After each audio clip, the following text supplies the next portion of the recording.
அவ்வளோதாங்க. ரீசெண்டாக இன்ஸ்டாவில் நிறைய பேர் இந்த வீடியோ எனக்கு சென்ட் பண்ணியிருந்தீங்க. இது ஒரு without electric hand power drilling machine. இது எப்படி ரெடி பண்ணுறது அப்படிங்கிறத வந்து பார்த்துருவோம். இந்த ட்ரில்லிங் மிஷினை மெயினாக ஒரு பழைய பொருளை வச்சு நம்ம ரெடி பண்ண போகிறோம். அதனால இதை வந்து ரீசைக்கிள் கண்டனில் வந்து ஆட் பண்ணிக்கிடும். அதாவது ஒரு பழைய பொருளை வந்து பார்த்தீங்கன்னா ஒரு யூஸ்ஃபுல்லாக பொருளை வந்து மாற்றுறது. அந்த பழைய பொருள் என்ன வந்து பார்த்தீங்கன்னா இதுதான். இதை வந்து இரும்பு கடையில் தான் எடுத்திருந்தேன். இந்த ஹேங்கிள் கிரைண்டரில் நமக்கு இந்த ஹெட் மட்டும் தான் மெயினாக வந்து தேவை. அதனால இந்த கியர் வந்து கரெக்டாக ரன் ஆகுதா அப்படிங்க செக் பண்ணி பார்த்தா எடுக்கிற மாதிரி இருக்கும். ஓரளவு கரெக்டாக ரன் ஆகுது. பட் அப்படி இருந்து வந்து பார்த்தீங்கன்னா லைட்டாக உள்ள குறைன்னு சவுண்டு வந்து வருது. அதனால உள்ள கியர் எப்படி அப்படிங்க வந்து இப்போ பிரித்து பார்த்துருவோம். நம்ம கியர் செட்டை ஓப்பன் பண்ணுறதுக்கு இந்த இடத்த சுற்றில ஒரு 4 ஸ்க்ரூ வந்து கொடுத்துருக்காங்க. அதை வந்து கழட்டிக்கிடுவோம்.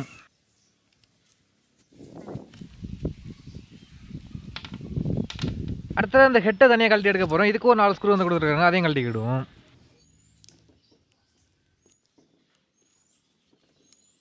இப்போ ஹெட்டை பொறுமையாக பிடிச்சி இழுத்தோம்னா அந்த சாஃப்ட்டோட செட்டை நமக்கு வெளில வந்துடும். இது மட்டும் தான் நமக்கு தேவை. இது அப்படியே இருக்கட்டும். இந்த பாடி இனி நமக்கு தேவையில்லை, இதை ரிமூவ் பண்ணிடுவோம். நமக்கு இதில் உள்ள கியர்ஸ் பொறுத்தவரையும் வந்து பார்த்தீங்கன்னா கியர்ஸில் எந்த டேமேஜ் வந்து கிடையாது. பட் இதுக்குள்ள உள்ள கிரீஸில் வந்து பார்த்தீங்கன்னா ரொம்ப காஞ்சி போய் வந்துருக்கு. அதை வந்து க்ளீன் பண்ணி எடுத்துக்கிடுவோம். ஃபஸ்ட்டு இந்த 2 கியருக்கு மேலேயுமே டீசல் ஸ்ப்ரே பண்ணி கொஞ்சம் நேரம் ஊற வச்சுருவோம். ஊறினதும் ஒரு வேஸ்ட்டு துணியை யூஸ் பண்ணி அதுக்கு மேலே உள்ள கிரீஸ் எல்லாம் க்ளீன் பண்ணி எடுத்துக்கிட்டேன். அப்படி இந்த கியருக்கு உள்ள கிரீஸ்லாம் வந்து பார்த்தீங்கன்னா நல்லா ஊறிடுச்சு. அதை ஒரு குச்சியை யூஸ் பண்ணி வெளியில் எடுத்துருவோம். அவ்வளோதாங்க. 2 பார்ட்டையுமே நம்ம தரவாக க்ளீன் பண்ணிட்டோம். பார்த்தீங்கன்னாவே தெரியும். நம்ம இதுக்குள்ளே உள்ள கிரீஸ் எல்லாம் க்ளீன் பண்ணிட்டோம் அப்படின்றனால புதுசாக உள்ள கிரீஸ் அப்ளை பண்ணிக்கிடுவோம். இனி இந்த கியரில் இந்த ரிங்கை மாட்டிட்டு நம்ம ஹெட்டில் எப்படி இந்த கியரை கழட்டி எடுத்தோமோ அதே மாதிரி ரிட்டன் ஸ்க்ரூ யூஸ் பண்ணி மாட்டிக்கிடுவோம். ஓகே, இப்போ நமக்கு முன்ன இடத்துக்கு சவுண்டு குறைஞ்சிருக்கு. அதே போல் சுற்றுறதுக்கு வந்து பார்த்தீங்கன்னா டென்ஷன் வந்து கிடையாது. ஃப்ரீயாக வந்து ரொட்டேட் ஆகுது. நம்ம ஆங்கிள் கிரைண்டரில் கழட்டி எடுத்ததில் இந்த பார்ட்டு செட்டாக தேவைப்படும். இது அப்படியே இருக்கட்டும். அடுத்தது நம்மகிட்ட ஒரு பழைய ஜெக்கு பிட் வந்து கிடந்துச்சு. இந்த ஜெக்கு பிட்டில் வந்து பார்த்தீங்கன்னா இந்த இடத்துல ஒரு சாஃப்ட் இருக்குல்ல, இந்த சாஃப்ட் வந்து கழட்டி எடுக்கிற மாதிரி இருக்கும். ஸ்பானர் போடுற மாதிரி ஆப்ஷன் வந்து கொடுத்துருக்காங்க. பட் கழட்ட முடியுமா நாங்கள் தெரியல. ட்ரை பண்ணி பார்ப்போம். பயங்கர டைட்டாக இருக்குங்க. ஏதாச்சும் பெஞ்சு கிரிப்பரில் வச்சு லாக் பண்ணிவிட்டு அதுக்கப்புறம் கழட்ட முடியும் அப்படின்னு நினைக்கிறேன். பட் இது கிளாக் வைஸா ஆனி கிளாக் வைஸா அப்படிங்கிறது தெரியல. கலட்டுறது பயங்கர டைட்டாக அதை சுற்றுது. அதோட என்னென்னமோ ட்ரை பண்ணி பார்த்தோம். பயங்கர டைட்டாக இருந்துச்சு, கழட்டவே முடியலை. அதனால் அந்த ஜெக்கு பிட்டை ஸ்கொயர் மேலே வச்சுட்டு மேலோட்டமாக வெல்ட் அடிச்சிருக்கிறேன். இப்போ கழட்டி பார்ப்போம்.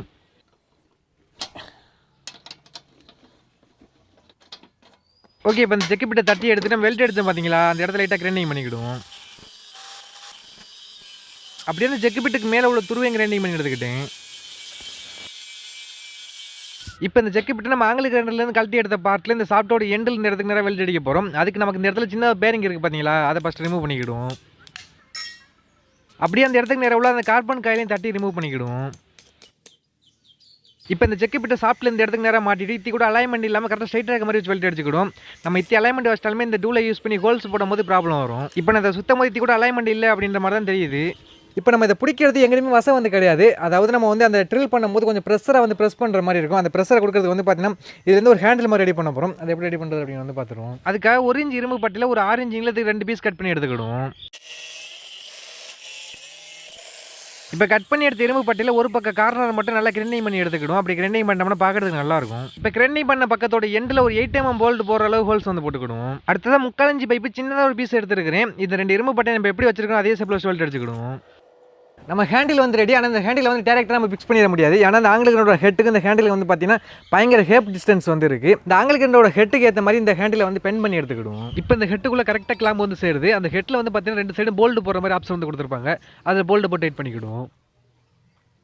அவ்வளோதாங்க, நமக்கு ஹேண்டில் வந்து ரெடி. அடுத்த அந்த ஜெக் பிட்டை ரன் பண்ண வைக்கிறதுக்கு இந்த இடத்துக்கு பெடல் மெத்தடில் ஒரு சாஃப்ட் ரெடி பண்ணுற மாதிரி இருக்கும். அதை வந்து ரெடி பண்ணிக்கிடுவோம். அதுக்கு ஆங்கிள் கிரைண்டரோட பிளேடுக்கான லாக் நெட் வந்து எடுத்துருக்கிறேன். இது ஒரு 1/2 அடி நீள ஆக்சில் போல்ட்டோட எண்டில் ஒரு வெல்ட் அடிச்சுக்கிடுவோம். அடுத்ததான் சைக்கிளோட பெடல் சாஃப்ட் வந்து எடுத்துருக்கிறேன். இதில் சாஃப்ட் தனியாகவும் பக்கத்தில் உள்ள பைப்பு தனியாகவும் ரன் ஆகும். இதை நம்ம கையில் பிடிச்சி சுற்றும் போது கைக்கு கொஞ்சம் கிரிப்பாக இருக்கும். அதனால தான் இதை யூஸ் பண்ணியிருக்கிறோம். இப்போ இந்த பெடல் சாஃப்ட் அந்த ஆக்சில் போல்ட்டோட எண்ட்லேயே அந்த லாக் நெட்டோட பேக் சைடில் இருக்க மாதிரி வெல்ட் அடிச்சுக்கிடுவோம். அவ்வளோதான், அந்த லாக் நெட் ஆங்கிள் கிரைண்டரோட ஹெட்டில் அந்த ரெண்டிங் சாஃப்ட்டில் மாட்டிக்கிடுவோம். இனி இந்த பெடல் பிடிச்சி சுற்றினோம்னா ஜெக் பிட் ரெண்டாக ஆரம்பிச்சிடும். அப்படி சுற்றி பார்க்கும்போது தான் வந்து பார்த்தீங்கன்னா இந்த சாஃப்ட் தனியாக ஆட ஆரம்பிச்சிருச்சு. அதை சால்வ் பண்ணுறதுக்கு நம்ம வேணாம் தூக்கி போட்ட பார்த்தீங்களா இந்த பாடி, இதில் இந்த மேல் பார்ட்டை வந்து கட் பண்ணி எடுத்துக்கிடுவோம். இது அப்படியே இந்த இடத்துக்கு நேரம் மாட்டிட்டு அதுக்கான ஸ்க்ரூ போட்டு டைட் பண்ணிடுவோம். அவ்வளோதாங்க, ஆல்மோஸ்ட் ஒர்க் வந்து முடிஞ்சிருச்சு. இதை 3 பார்ட்டாக கழட்டலாம் அப்படின்றனால தனித்தனியாக கழட்டி எடுத்துருக்கிறேன். இதை ரீஅசம்பிள் பண்ணிக்கிடுவோம்.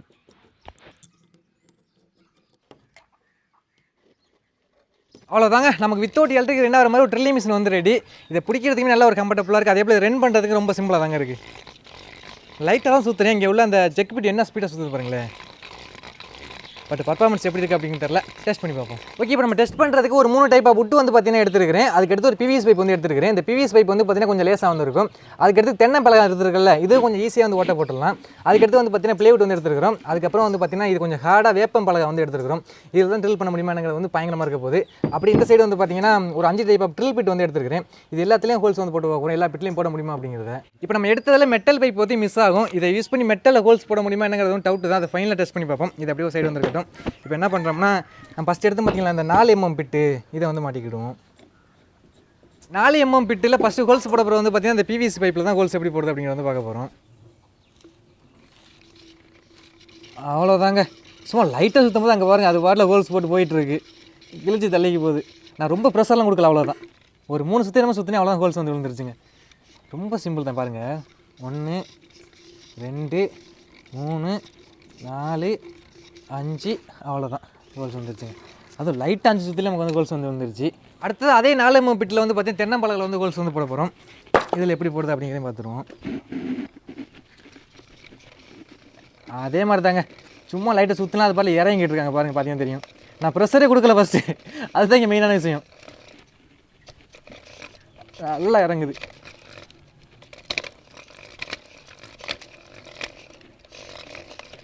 அவ்வளோதாங்க, நமக்கு பிட்டு எவ்வளோக்கு இருந்துச்சு அந்த அளவுக்கு இறங்கிருச்சு. அப்படி ரிட்டன் வெளில ரிவேஸ் சுற்றி எடுத்துருவோம். இங்கே பாருங்க, அதுலேயுமே கோல்ஸ் வந்து போட்டுருச்சுங்க. அடுத்து அதே 4 mm பிட்டில் வந்து பார்த்தீங்கன்னா ப்ளேவுட்டில் வந்து கோல்ஸ் வந்து போட போகிறோம். இது எப்படி இருக்குது அப்படிங்கிறத பார்த்துருவோம். இது நான் என்னதான் சொல்கிறது, 4 mm பிட்டு வந்து ரொம்ப ஈஸி தாங்க, பார்த்தீங்கன்னாவே தெரியும். இங்கே பாருங்கள், அது பாட்டில் இறங்குது. நமக்கு பெருசாக எனர்ஜி லாஸ் ஆகலை, நம்ம லைட்டாக சுற்றுற மாதிரி இருக்குது.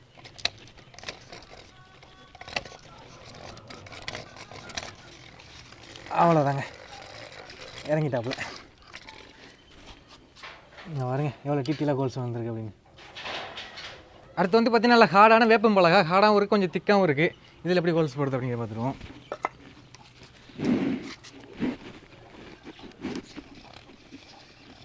நம்ம காடு திக்னஸ் எல்லாம் மேட்ரு இல்லை, அது எல்லாத்துலேயும் நல்லா தான் இறங்குதுங்க.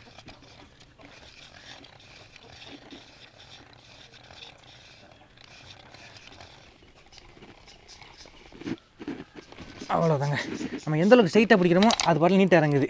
கொஞ்சம் சாய்ச்சி பிடிச்சா தான் அது வந்து அந்த மாதிரி ஸ்டெக் ஆகுதுங்க. வெளியில் எடுக்க முடியலையே, வந்துடுறான்.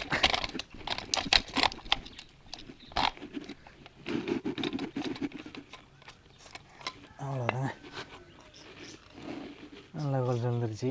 நமக்கு 4 mm பிட்டு வந்து பார்த்தீங்கன்னா எல்லா டைப் புட்லேயுமே வந்து பார்த்தீங்கன்னா ஹோல்ஸ் போட்டு சக்ஸஸ் ஆகிடுச்சு. அடுத்ததை பிட்டை சேஞ்ச் பண்ணிடுவோம். அடுத்து நான் போட போகிற பிட்டு வந்து பார்த்தீங்கன்னா 6 mm. இப்போ நம்ம என்ன பண்ணோமோ அதே மாதிரி தான் பிவி ஸ்டெப்லேருந்து அப்படியே ஸ்டெப்பாக ஹோல்ஸ் வந்து போட்டுருவோம்.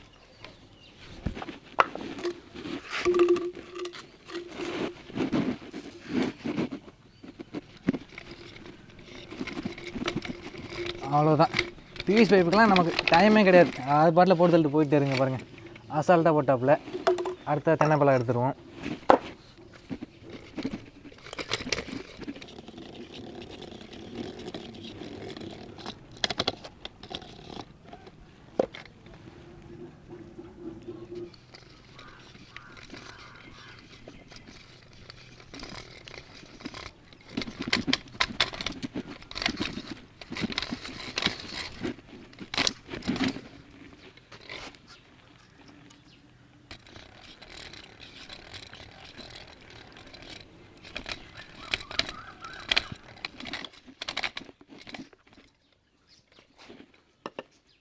இப்போ நம்ம 8 mm பிட்டுக்கு மாற்றியாச்சு.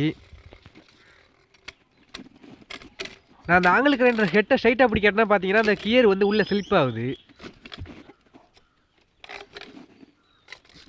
அடுத்ததாக ப்ளேவுட்டில் சிம்பிளாக ஹோல்ஸை போட்டு முடிச்சாச்சு. இப்போ நம்ம டேரெக்டாக 12 mm பிட்டுக்கு மாற்றியாச்சு. இதில் தான் சின்ன ப்ராப்ளம் ஆகி போச்சு. என்னென்னா அந்த கியரை ஸ்லிப் ஆகும் சொன்னோம் பார்த்தீங்களா, அதில் இந்த 12 mm பிட்டுக்கு ரொம்ப ஸ்லிப் ஆக ஆரம்பிச்சிருச்சு. இதில் நம்ம சின்ன சின்ன பிட்டு போட்டு பிவிசி பைப்பு செவத்தில் அண்ட் ப்ளேவுட்டில் வந்து பார்த்தீங்கன்னா ஹோல்ஸ் போடுறதுக்கு ஒர்த்தாக இருக்கும். நீங்கள் ரொம்ப நேரம் எதிர்பார்த்த மெட்டல் பைப்பில் கோல்ஸ் போடுறது அப்படிங்க வந்து பார்க்க போகிறோம். நமக்கு ப்ளேவுட்டுக்கே திணறுது, இதில் போட போகுது. சும்மா ட்ரை பண்ணி பார்ப்போம்.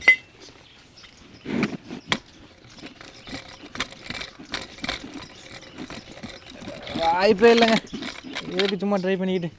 பாருங்க ஸோ லைட்டாக கோடை தான் போட்டு வச்சுருக்கு, எந்த ஒரு ரெஸ்பான்ஸும் இல்லை. ஓகே, இதோட பர்ஃபார்மன்ஸ் எப்படி இருக்குது அப்படின்னு கேட்டிங்கன்னா ஒரு 50% ஓகே அப்படிங்கிற மாதிரி இருக்குது. ஒரு 50% என்னடா இது அப்படிங்கிற மாதிரி இருக்குங்க.